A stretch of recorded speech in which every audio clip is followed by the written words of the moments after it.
Our next storyteller is Russell Sherman, and please come on up and tell your story, Russ. Hi, everybody. This story took place in 1972. It is a true story. I got out of school in 71 and came up this way for a summer job, owing student loans and everything. Another buddy of mine graduated with me, went fishing. And we ended up in the fall of 1972 in our first offshore site, which was offshore lobstering. At the time, the offshore lobster trap industry was just beginning, and it was prosecuted out in the canyons. Pardon me, we were a couple of green kids, hair down to here. My buddy Glenn had a big red beard, and we fell in with a bunch of maniacs. And all we had to recommend ourselves was reasonable intelligence and a willing to work. Both of us had been brought up in rather plebeian families and worked hard. So we spent our first season learning. At the end of the first season, our captain, who was a fellow from Maine, we nicknamed him Captain Smoke Tread Lightning, because he was a driven man, a workaholic. And he had been a small boat fisherman in Maine for many years, quite a reputation up that way. Well, the poor guy, I won't say the poor guy, how should I say that? He drove himself to a nervous breakdown one trip. When we refused to go on deck, because my buddy, Glenn, actually had the oil jacket sleeve torn off of his arm and would have gone with it if the wire hadn't just slipped his hand. And so the cook, who is my hero, I'm here because of him today, a fellow named Robert Damon. He used to say, Mrs. Damon's little boy Robert, was how he introduced ourselves to us. Flat top brush cut, beard, didn't have much use for long-haired boys. But he appreciated work and respect, and we respected him. We did exactly what he said. He spoke up that morning when the skipper said, "Boys, I hate laying to. Do you want to go to work?" And he said, "David, if someone goes out there, if we go back on that deck this morning, we're going to lose somebody, and I won't stand for it." The engineer, Steve, I'll leave his name at Steve, was a Greek fellow, handsome, 6'2", 190 pounds, the epitome of a Greek sailor. And he had been a missile man on the Nautilus and was quite proud of it, and we were quite impressed. Always wore a Greek captain's cap, trim beard, well-dressed. Didn't talk much, but a good shipmate, a really great shipmate. Well, when we were all fired, he drove the boat home in a gale of northwest wind. We come 24 hours from Lydonia Canyon, bucking into it. He tied the throttle down and he stuck his knife in the dashboard next to it and said, "Don't let any of you son of a bitches cut that string." And we didn't. So we all, when we got to the dock, we were all packing our gear. The captain jumped ashore.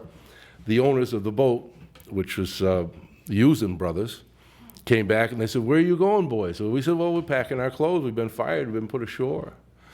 And he said, "David's had a problem, and we're taking care of that. Why don't you all stay?" And so what happened was, of course, they were anxious to get the boat back out because we'd gone all the way to the canyons, started to haul gear. We had one string aboard. Of course, it was catastrophe. We came back home again, and being a company boat, they were worried about money. So they promoted Stevie to captain, which he was more than qualified for. Bob Damon, who Bob was an old man to me. I was 24, he was 48 or 49, old enough to be my father. He remained as the mate and the cook. And Glenn and I, Glenn was promoted to engineer. And we reported right back to Boston the next day, ready to go fishing.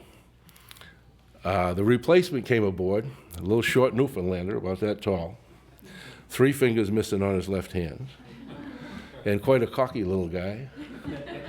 And in putting his bag and everything into the bunk, took a .32 gun out of his pocket and made everybody see it, tucked it under his pillow, you know.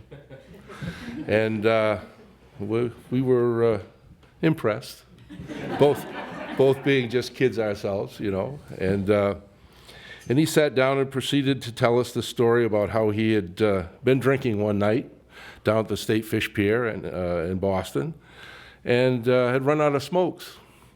No place open, so he broke into the No Name restaurant, famous restaurant down there, smashed in the cigarette machine, got his 2 decks of Camels, and walked out into the cold to be confronted by a state officer.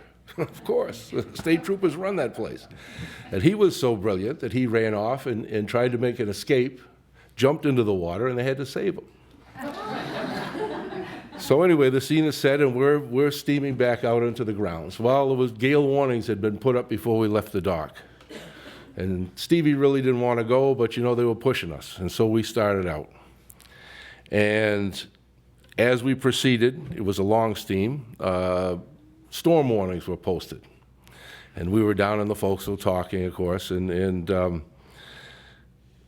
it was a bad custom, but we never had problems with it before. We always had a few cases of beer on the boat, Schlitz as it would be.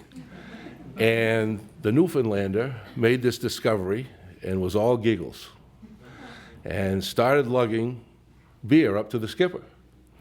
Well, we didn't realize it. Stevie was a fine gentleman and everything and a smart guy, but he had an alcohol problem that none of us knew about because, of course, we didn't socialize ashore. And so the day went by, and the fleet had turned around and was heading for Nantucket because of storm warnings that had been posted. Steve called the company and said that he wanted to turn the boat around and go for Nantucket as well. The company said, don't bring that boat to the dock. And in those days, it was WOU, was the telephone communication. You call the shoreside operator, ship-to-shore operator, over your 2-way radio. They connected you, and you talked over and out, back and forth on a telephone conversation. But the whole ocean could hear you. All the fellas were tuned into WOU. Believe me, we heard some great conversations in the evening sometimes as young fellas listening to the guys pining away for their wives. But an argument ensued, of course. Some of the other skippers came in and said, let them come out here and let her lay, you know, let them take the beating, you know, they're sitting in an office and all this stuff. And so, of course, the beers were going down. We weren't drinking. We were down reading. I love to read as well. Bring a book with me wherever I go. And it was about 4 o'clock in the afternoon. The boys up above, the Newfoundlander and the skipper, were not eating at all, which should have clued me in, but I was green in those days and didn't realize what the demon run could do to people, although I'd had a few experiences myself. Just had a beautiful dinner. I remember it was a boiled dinner. Bob was a great cook, a great Yankee cook. And we're all sitting around the table. Now, actually, I was in the bunk, and Glenn was in the bunk. Bob was at the edge of the table. We were having our after-dinner smoke. And the boat slid, caught and slid. Now, that's a funny thing, you know, because the boat's not supposed to stop. And it did.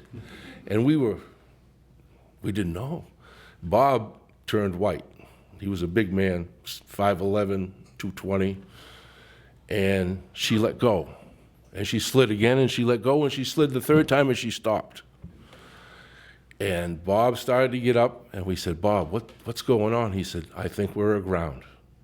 And sure enough, we were. What had happened was we were coming up to Nantucket on the eastern side, and he went up one buoy shy and headed her to the westward.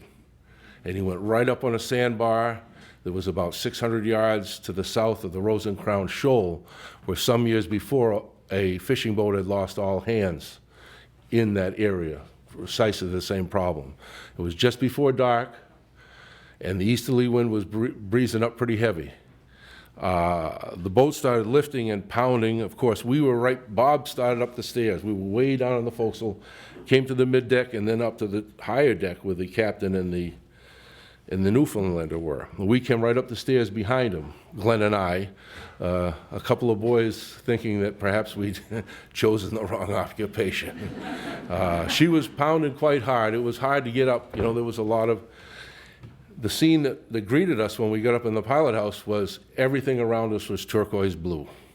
We were on Sand Shoal, and it was blowing about 20, 25 easterly now, starting to pick up, and everything was turquoise blue, and the waves started to break over her on the side. The wheel was spinning, was a destroyer wheel, no spokes onto her, outside spokes. The wheel was spinning, and it was a hydraulic rig. We had a little pin here with a little rubber Mexican guy on the pin. When you pulled the pin up, it stopped the wheel dead. Well, the skipper, who was in his cups, well into his cups, was trying to stop the wheel, because actually the only thing that was exposed was the rudder and the wheel. We were that far into the sandbar. And forget, we'd gone over 2 sandbars to get to the third. Stevie was quite comical in doing it. Bob was not impressed. Now, Bob had been fishing all his life. He was a guy in his late 40s. Went over, turned him around with his left hand and gave him the sweetest right hook I've ever seen, and collapsed him right on the spot. He collapsed, he just, boom. The skipper was down and out. The Newfoundlander, the great boy with the .32 pistol, was in the corner, tears in his eyes, praying, "Hail Mary, full of grace, the Lord is with us." And Bob looked around, he told Ingvi right away, very calm, very collected, "Go down to the engine room." The engine room was aft. "Make sure the water's all right. Make sure she's not leaking. Give me a report. Sherman, I want you to go down to the fish hole. Do the same. Get going now. Come on, boys, let's go." We obeyed immediately, as we were green college boys. That's all we were, and from Connecticut besides. The farm boys. Bob immediately got on the radio, Mayday to the Coast Guard in Nantucket. We had the old Loran A's in those days, and it was quite an ordeal. It was quite a sequence of events to get your positioning in on there. He did that, found out where he was. Now it became dark. As I said, she was always lifting herself and pounding. I didn't know how much longer she would take, how much longer she could stand it, and neither did Bob. There was a Portuguese boat behind us, an old Eastern rig dragger, that had come up, and of course he had witnessed this, and he was on the radio as well. He called us, and he said, "Captain," he said, "I can't come in to get you." He said, "There's no way out of there except the way you came, and I can't risk my vessel and my crew to help you out. But if somehow, on God's good earth, if you can turn that boat around, I will stand on station, and you come for my masthead light. It's the fastest, it's the only way out of there. If you can get her to turn around, you come for me." And that's exactly what that man did. He got that V16 Jimmy, and he beat the living hell out of her. And we were lucky. The storm was increasing, the waves were getting larger, but the tide was coming.